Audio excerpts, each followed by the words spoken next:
চতুর্থ দিনের সম্পূর্ণ ট্রিপটা শেষ হলো লামাহাটা দিয়ে। এবার আমরা ফিরে যাচ্ছি শহরের দিকে, মানে হোটেলের দিকে।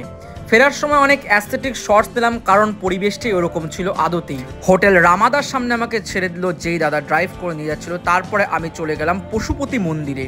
এই মন্দিরের উচ্চতা অনেকটা বেশি ছিল, আমাকে হেঁটে হেঁটে অনেকটা উঠতে হয়েছে। তারপরে দেখতে পেলাম দুটি বানর, তাই তাদের সঙ্গে ছবি তুলে নিলাম এবং তাদের কিছু অ্যাস্থেটিক ক্লিপসও নিয়ে নিলাম। এর পরবর্তীতে মন্দির শুরু হলো। জুতা রেখে মন্দিরটাতে ভ্রমণ করতে হতো, আমি তাই করলাম। ঠাকুর দেখলাম, আশীর্বাদ নিলাম এবং প্রসাদ গ্রহণ করলাম। দার্জিলিংয়ে হিন্দু মন্দিরে কিন্তু হিন্দু এবং বৌদ্ধ উভয় ধর্মেরই বহিঃপ্রকাশ ঘটে।